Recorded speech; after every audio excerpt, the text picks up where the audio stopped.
Welcome to another episode of Victoria's Lounge from the Crown Plaza Hotel. This is our first topic mashup for 2017. I'm quite excited about it. So we're going back to school, at least in one of our topics. We're going to be talking about the gallant effort by the Education Cabinet Secretary, Fred Matiang'i, and how he succeeded in weeding out the education failures. I'm sure we'll get a lot of interesting opinions on that. And would the real daddy please stand up? Please stand up. Now, I know that's a really bad Eminem reference to our next topic, which is paternity fraud, which, funny enough, is very prevalent here in Kenya. I can't wait to get the conversation started, but first, meet my panel. Janet Muthoni Ouko is a governance and education advocacy expert. She is the chief executive of Elimu Yetu Coalition and has been at the forefront of Kenya's campaign for education reforms since 2005. She believes education is a social economic right and that the role of the citizen is critical in making that happen. Tessy Maritim is a blogger and founder of the Arena Kenya, an enterprise that through events and digital platforms leads a movement of smart, conscious and empowered young Africans focused on maximizing themselves and the communities they live in. Pala Hosea is a youth mentor, leadership coach, enthusiastic outdoors and adventure instructor. For the last 9 years, he has dedicated his time to offering counsel and guidance to boys and girls through programs like Rites of Passage Experiences, which helps adolescents transition into adulthood responsibly. Remember, hashtag Victoria's Lounge is how you can chime in to the conversation on social media. As usual, we always love to hear from you. Now, today, of course, is a topic mashup. A lot of things we want to kind of get on the table and talk about. The first is actually from a recent happening. There was the tragic accident in Naivasha that killed just over 40 people. So now when they're trying to identify these individuals who had passed on, they were looking at the mothers. And what was interesting is a lot of the people who came to identify the bodies at the mortuary, for instance, were fathers and brothers. And they said, no, we want the mothers. So people started asking questions of why do you just want the mothers? And it started raising questions about paternity fraud in Kenya. So people are wondering now, is this maybe a ploy on the part of government to try and cover up, a bigger conspiracy of fathers who are siring children that are not theirs? Or raising kids they have not sired, rather. So, Tessy, what's your take on that? Could that be a case of paternity fraud? I don't know. I think from my understanding, there's a biology behind it, that the mothers have a closer match in terms of DNA to their children. So it's easier to identify. If you're in a situation where it's an emergency and you need to find the closest match, then the mother's the person that you turn to. But like you said, it's brought another issue, kind of a tangential issue of paternity fraud. Right. And it's one of those things that it's not possible to determine whether it's a broad issue, whether it's something that a lot of people are facing, because nobody's speaking really about talking about it, right? You wouldn't say, if it's something that you've sort of been involved in. Yeah.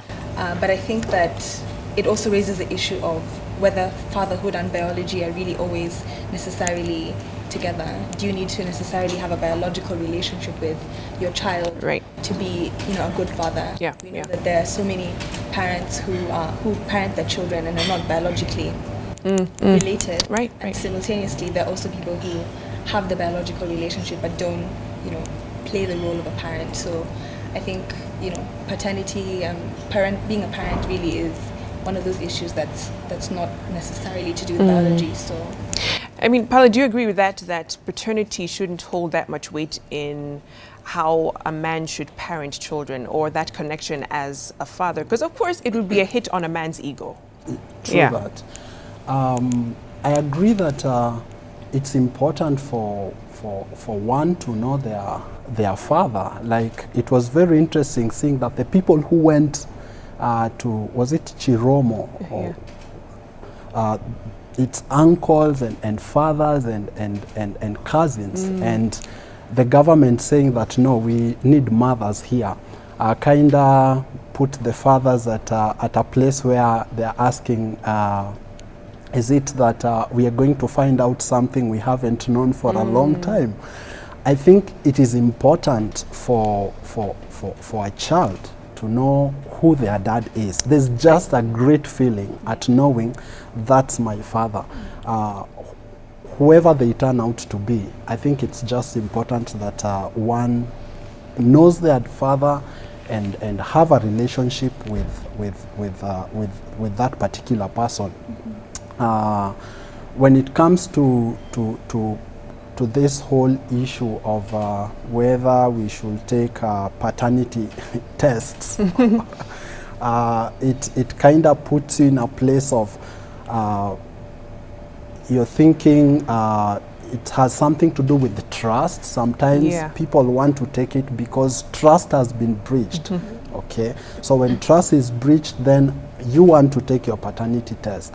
But there are so many people who are living out here, like it's been reported in the media, people who are fathering kids who are not theirs, and they're comfortable with it. Right. Yeah. And I think for some, they don't want that information to come out because it could break the stability of a life they've built. And all of a sudden, it's like we've been living a lie. Yeah. What do you take from that, Janet? I'm listening here and I'm smiling because I think there are so many things that are unspoken in our society. Yes. And at times I feel like the unspoken things, when they are about men, we tend to tremble, we tend to think that this is very serious. But I'm wondering, hey, look here. How many children out there don't have fathers? I work in the education sector. So many children that came to me this time that started their KCP are telling me, I am a single mother. Wow. And I'm like, where is the man around? He's not dead. He's all over the streets. So, at the point of death, really, for me, I think a discussion as to who was your father is so much relevant. Because we would want a situation where we also encourage people. We've got men out there that picked children that were not theirs. They have raised them up. I think for me, those are the fathers. And now when it comes to now identifying whether biologically you relate, definitely they do not relate. And I think at the heat of the moment where government wanted to find out really where do we place you, government would have been faced with a bigger responsibility of going to ask society first, before we do this test, is this your father? Yes or no? So I think a mother at that heat of the moment was the most appropriate person. And as she says, in terms of even biological relations, that was more appropriate. But I think it leaves all of us with a question. Where are fathers in all this? And are you just a father to be proud when it comes to identifying with somebody that, yes, that is my son? Think about the so many children out there that today are sired by people. Some of them are not even irresponsible. Some of them have got big jobs, they have good jobs, but they just do not care. So I think this discussion about fathers really comes down to how relevant were you when that particular child needed you, and all the other discussions really are left for other people. I mean, you raise a really good point that there are fathers who have a biological connection but have never been there. And of course their presence makes an impact in terms of what kind of individual this child will grow up to be. But paternity fraud is a real thing in Kenya. The DNA testing services had done some tests and found in 2015, 30% of Kenyan men suffered paternity fraud. 30%. And so now you're wondering, okay, why then would women do this? Would it be intentional? And I was reading an article where a professor was talking about just several reasons women would actually get involved in such activities. Some for financial stability, some because of physical looks, others because, of social status, or they want their kids to be incredibly intelligent. So there are various reasons. And culturally, this has happened in the past where for some women, they feel there's a generational curse from their husbands and they want to break it, so they have a child with someone else. So, I mean, it's now kind of coming into modern times, and I'm wondering, cultural and now modern setting, is there a clash, or are these things still happening seamlessly? Janet, I can see you making faces. I want to get your take on that. I think for me, at the end of the day, when I look at it, it would be, it comes back to our morals. As you say now, we bring in the question of modernity, because I think in the past, things sort of used to operate within the arrangements whereby you the father and I'm the mother, and then we're making a baby. But that looks like it's no longer the trend. You'd even hear people saying that I just want to have a child.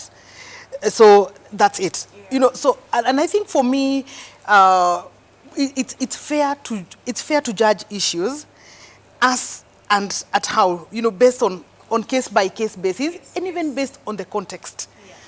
I'm saying this because I know that there's so many women out there that are at crossroads today, because marriage is not what it used to be. You've got women that are now disadvantaged. Why? Because society looks at them as women who are so much outgoing. You have a job, you have a good education, then no one wants to marry you, because they imagine that, you know, some of them, there are some men suffering from hangovers. They're pretending that they are African, yet they are modern. They would want a woman who is all this African. But I think it's good for us to also, and why I wouldn't advocate for this debate is because when it comes to functionality is in terms of when it comes to bringing up those children, what really matters the most? Is it the siring part, or is it the meeting responsibility part of it? So when you get to the meeting responsibility part of it, yes, I know it's very important for a child to know where they belong. It's very important. But I wouldn't over-glorify that, because I know it would extremely hurt a child when they are at Form 4, or probably they're just done with campus, and then you want us to hold this discussion about who is my father. When I suffered in the streets, you know, really, and that my father wasn't there, but now you want to introduce me to my father. So sort of hitting really hard on men. Yeah. Because I know, and I doubt there is any child out there who wouldn't want to know who their Of father course. is. Yeah. But live up to it. It's very easier for a mother to tell a child that your father passed on, you know, he's deceased. That's very comfortable to do. Right. But when that person exists, it takes years and years for that mother to actually relay that kind of information. There is something that a father can do that no other male figure can do in the life of this child, or even the mother. Right. Okay, and so I think the most important thing is that connection. But I'm thinking of this scenario of these a lady who is sitting somewhere and plotting, like what you're saying, that I want so and so to be the father of my child. Yes. Oh, for one, you've not even consulted that person, whether they, you know, because it goes really beyond siring. So you've cornered them, as you know, society would have it. That that is the thing, is where you're coming from with paternity fraud. Right. That you sit somewhere and you decide I want this guy to be the father of my children for reasons that you know best. Probably you admire them, they're intelligent, you like their physique and so on and so forth. Right. And I think really, I don't think it is right, and I think that is where men now become disadvantaged. Yes. Yeah. Because look here, you just don't expect my child, and then you just want to force me to be in an arrangement with you where I'll be able to, you know, to bring up the child. Right. But I think there's a voice of the men. I'm saying that I think that is very unfair on your part, because that is not what is supposed to happen. But I'm also thinking about that lady. In terms of because you have made a decision, you have not consulted this man, and you have not consulted the child. Right. You want an arrangement where you want to have a child, but this child will one day want their father. And at times you'll have a woman who would blackmail a man who's in a marriage, make him think that her child is his, and for him to keep her quiet will give her quiet money to support the child that is not really his. So that is now so many layers to this, you know, and it really, you know, brings up a very messed up society when you think about it. I think the underlying issue here is how society has lost morality, and it's because of that shaky foundation that we can even talk about paternity fraud. It just shows society is kind of messed up. Okay. I was talking to an old guy who was telling me about one of the cultural practices. I think you've mentioned it, where a lady would actually go out to get a child with somebody different who is not from that family, either because this family has a generational curse, or maybe somebody is not bright or something. There's a study saying that IQ comes from the mother, not the father. So, you know, I don't know, but that brings a different spin to the whole issue. So I should think at this point, let's take a short break on Victoria's Lounge. Very, very interesting discussion, and we continue on with the conversation now on Education Matters. We'll be right back.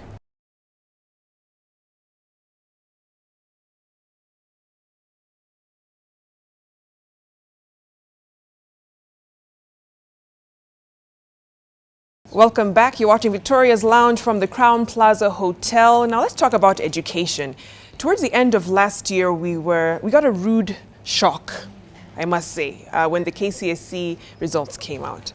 Let me just read the numbers here. So 2016 KCSE results, 141 A's. The previous year, 2015, we got 2,500 A's, okay? So now a lot of people are asking now, are our children just a bit more stupider in a year's time? What happened that we could see such dismal results from our candidates? Tessy, I mean, what did you make of those results when they came out? I think it was really uncovering what was actually there. I think there's been a veil for previous years where the truth is not being said and things are happening undercover, and that has now been unveiled. But I think what this, for me, speaks to is the fact that education is the marketization of education, and it means that the way that people are assessed, and cheating means that people are trying as quick as possible to have good results just so that they can get a good job. Right. It's no longer about learning. Education has transformed into just, you know, like some sort of like, you know, putting people in, churning them out, and no real substance in terms of what's being taught and how it's being taught, and even the types of subjects being taught. Not much of a focus on like broader languages and culture, and I think that's a problem, and that's why cheating happens, because people are trying to find a way out. There's no reason to learn for learning, and people are not enjoying education the way that it should be enjoyed. It's just, you know, like almost a degree is like a product. You know, you have it and you have it on your shelf, and that's it. It's no longer, you know, the qualification is no longer of substance and something that's enriching to you as a person. Right. It's almost like your ticket into the workforce, if you will. But it seems like it was a trend that was known. The NEC chair, Mogaka, had said it, alluded to it, and he said, "Stupid A's of the yesteryears will be no longer under my watch." And I thought that's interesting. He used the term stupid A's. So they knew a lot of these people who are earning A's were not legitimately getting these grades. Pala. When the results came out and how people reacted to it, I saw the glamorization of A's. Okay? Yes. I saw an education system that was so much on churning out A's than all these other grades.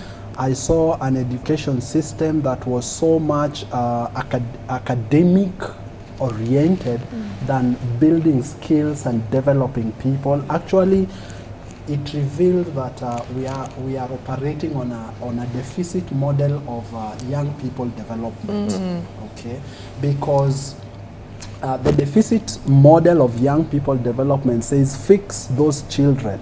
And so we have people being taken to school to be fixed. No one wants to get engaged in their lives other than fixing them.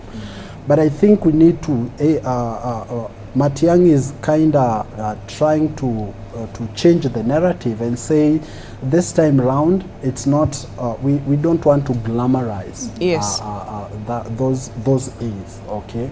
The other thing that I think came out was just making us ask questions about our education system. If somebody can say that the stupid A's of the yesteryears, they will not want them, it shows the rot that was in the education system. And by the way, congrats to all those 141 legit. Right.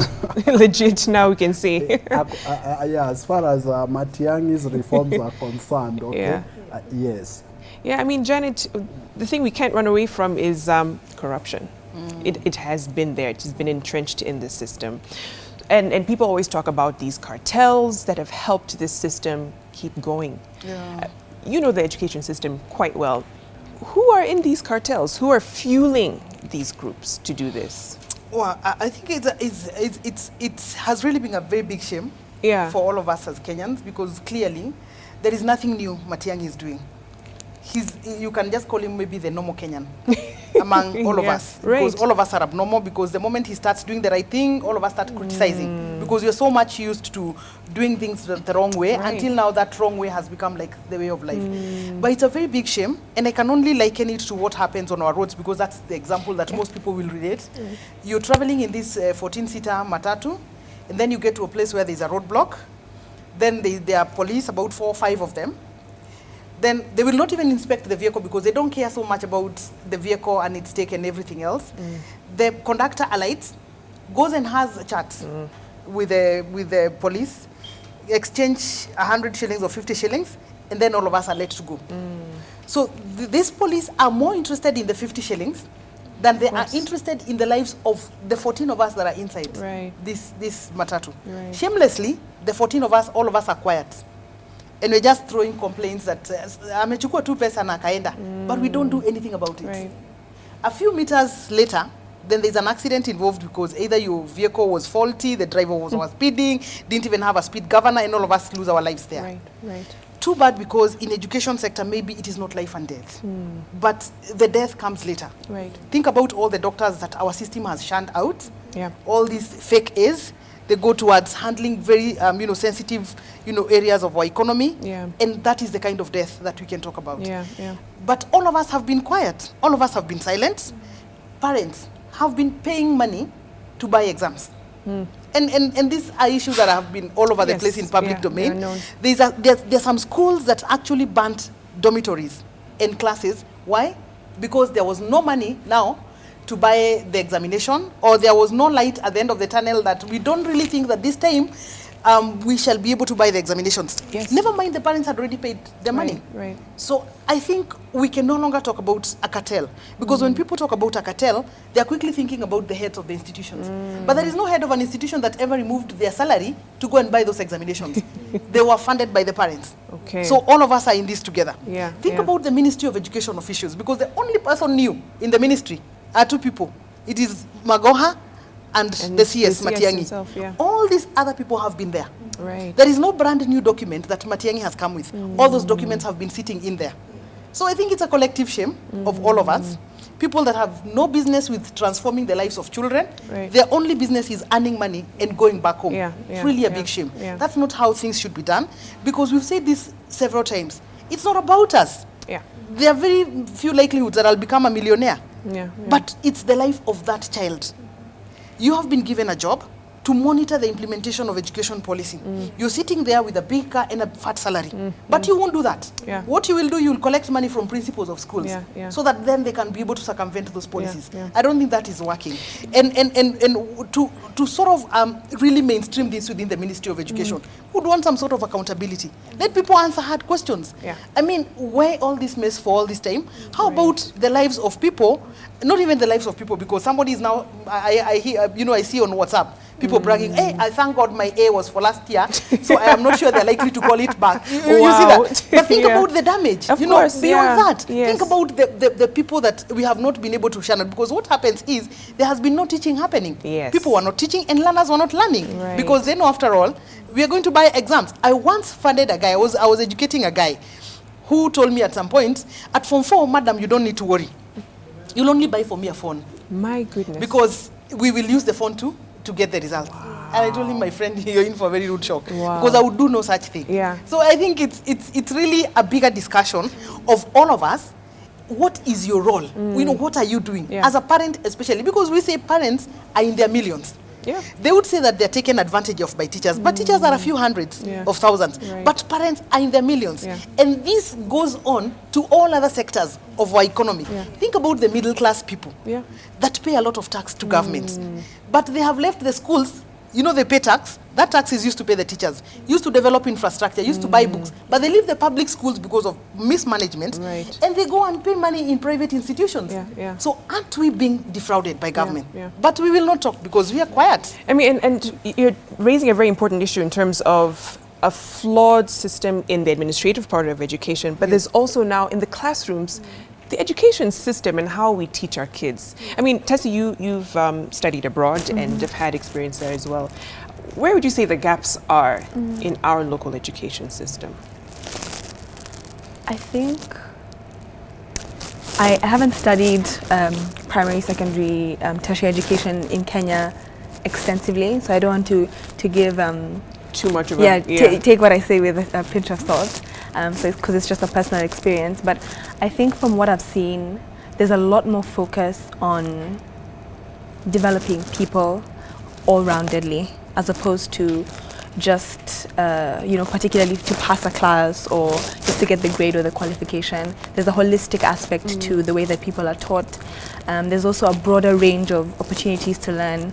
I don't know how many universities or schools here teach African studies as an option, and yet that's something that's, this is the continent that we're in, and we should be learning about those things, but we don't have the opportunity to do that, and someone is going abroad to study about something, So and it's also about the resources that are available to put in research into much of these areas, like the sciences, for example. You find that a lot of departments are underfunded. They don't have the necessary resources, whether that's human capital and even just the money to buy equipment to be able to teach effectively. So, you can't blame, I don't know who, where it stops or who to really point fingers at that point, because it's a systemic issue that needs, I think, real leadership and efforts to tackle that and to change that, so that people in class are able to learn holistically and have an opportunity to be developed fully. Yeah, good point. And on that note, let's take a short break. We'll continue the conversation about education and how corruption really is affecting not just society, but the economy as well. We'll be right back.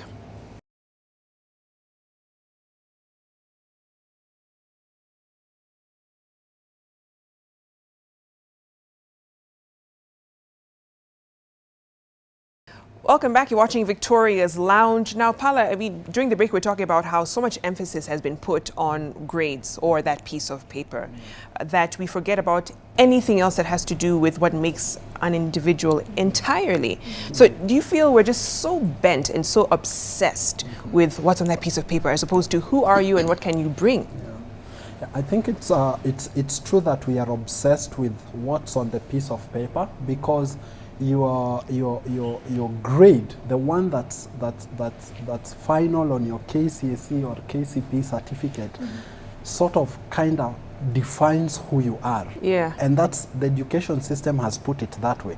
So you get a C+, that is who you're going to be. It's like you've been condemned with a C+ or a D or whatever grade, okay? Yeah. If you get an A, a B, then you're very confident, because the education system has said those who get A and Bs are bright people. However, we deny the fact that somebody can get a C, but they have a skill set that could take them to places. And just because the education system has said that, it even kills the talents and the abilities one has, which is very sad. We have very talented young people who the education system condemned with D pluses and E's, and it just kind of killed them. I remember when I used to be a very good artist. I took fine arts in high school, and I would do well just in KCSE. That's the time I did. I was asking myself, is it the only time I did something wrong? Wow. And it just killed that artistic desire, okay? And so I think that is, we need to rethink the education system. And I will still go back to my earlier comments about the deficit model of young people development and the positive youth development model, a model that looks at an individual holistically. We are developing talents and encouraging those talents. We have great footballers, but they are going to be bad in class. We have great people who can do just inventions, but they are bad at chemistry. we are going to have to change that and say, you're doing badly in class, but we celebrate the talents that you have. And then we also maybe need to stop glamorizing some careers over others. Yes. You go to, if you asked all the KCSE candidates what they want to be doctors. Nobody wants to be a DJ.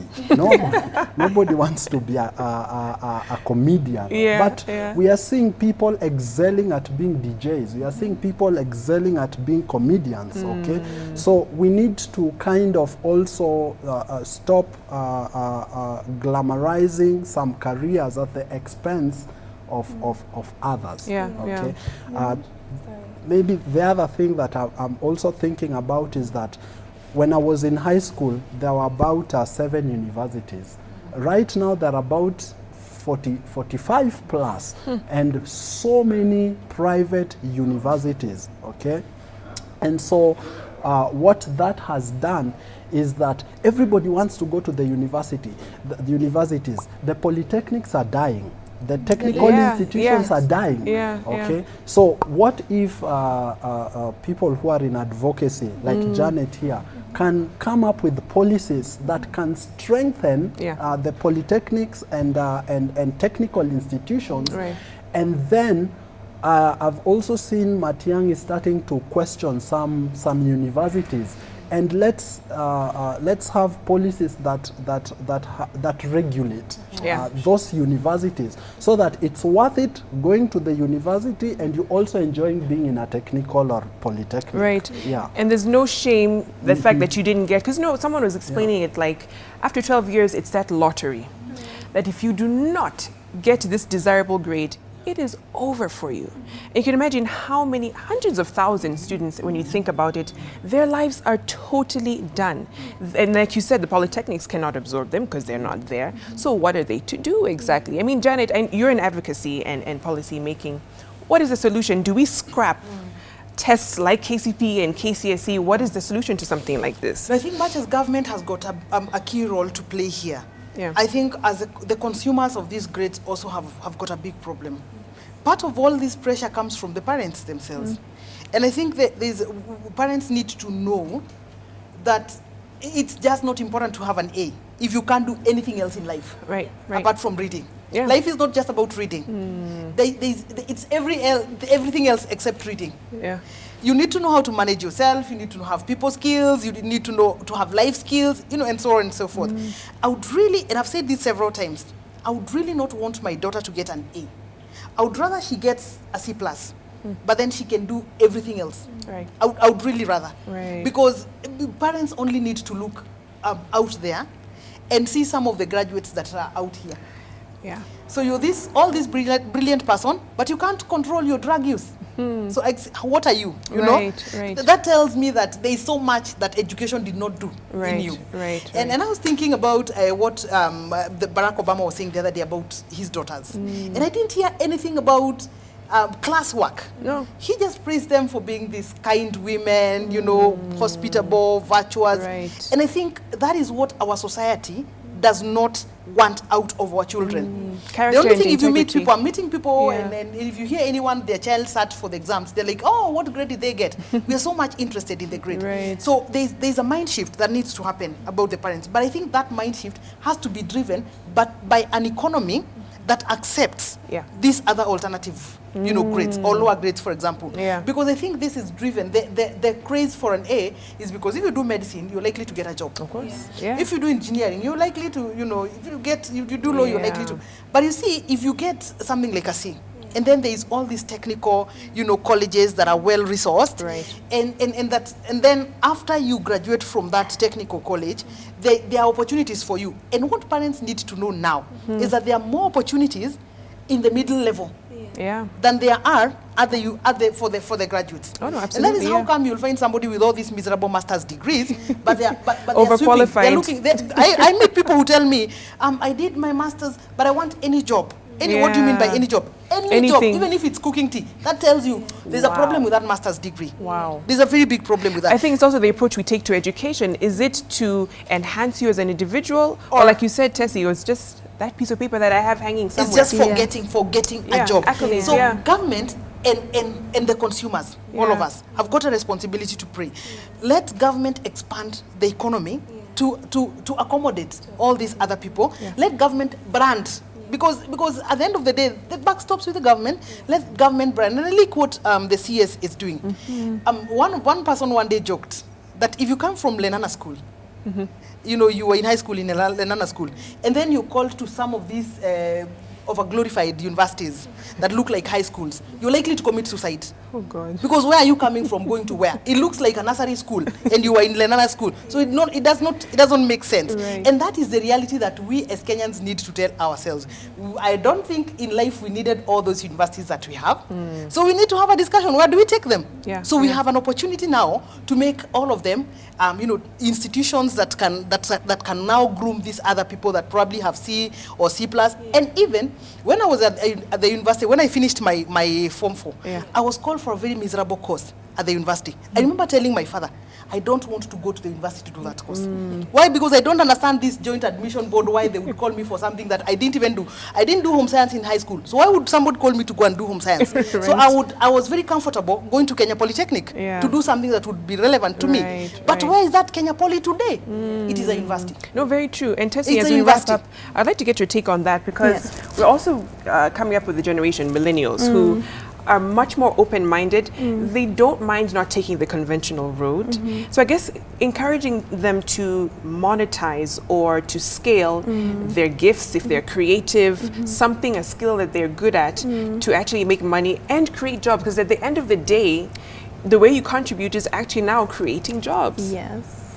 Yeah, I think like you've said, there's a change in mindset, and Yeah. obviously older people might not necessarily have that, but newer generations, because of a globalized world, have a lot more of an open mind and are more receptive to different types of jobs, like you said, the DJ, comedian, and you can and it's great when you have examples like people like Churchill, people like Chipukizi, you know, DJs who are doing amazing things and who show that it's actually possible to do well, to enjoy your career, and to make money, and not just do a job that you not necessarily like but still make money. So I think there's a lot more of an open mindset, but I think institutionally there's a lack. There's no way to actually learn those skills formally in a way that would equip you, because even if you're a DJ, it doesn't mean that you don't need to learn. There's no education in that sort of profession. There is education in that, and those programs need to be developed so that people who are interested in those jobs can find a place to go and be able to develop themselves, and then take that, like you said, there's a market for it. They can take that skill and that certificate, even though it's not a degree necessarily, it's something else, and they can take that and be accepted. So, but why would you have a degree? Because and I thank God, because there is this curriculum reform. Yes, yeah. Look at this fraud. That if you want to be a member of parliament, if you want to be a senator, governor, you must have a degree. But what kind of degrees, what degrees are offered in our country? They only favor people who are gifted in their cognitive domain. Is it? So if you could study chemistry and physics and get an A or a good grade to take you to the university, then you're the person that can become a leader. It's a big lie. We have people that are good in learning. You know, they can make stools, they can, you know, and they can still be leaders. So I'm thinking about him when he was telling us that when he was at high school, he was very good at drawing. How about if we could introduce courses that could take him through that, you know, develop his skill in writing and drawing, but while at it, he's still learning communication. Because much as you're a runner, you need communication skills, you need, you know, interpersonal skills, relationship skills, and so on. So there should even be a degree for you. But let's hope nobody test you in chemistry and physics, which you can't do. Let's develop this, you know, along that line. But let's have a qualification for him, that therefore he can even one day tell us, I want to be a member of parliament. He has a degree for it. And he can do that, exactly. You know? Let's see if we have like a degree in DJing or comedy. You never know. You never know if we can actually get to that level. But definitely interesting insights coming out of the conversation. Thank you so much to Tessy, to Pala, and to Janet. Thank you so much. And that does it for Victoria's Lounge. The conversation is just getting started here, literally. You continue it on social media using hashtag Victoria's Lounge. We always love to hear from you. Thank you to Crown Plaza for hosting us. I'm your host, Victoria Rubadiri. Let's do this again next week. Same time, same place. Have a wonderful evening.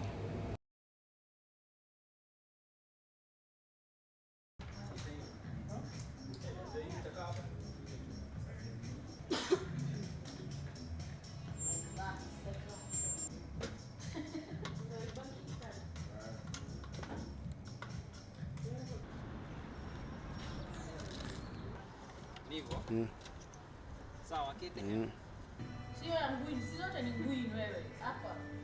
Mashup, and we're going back to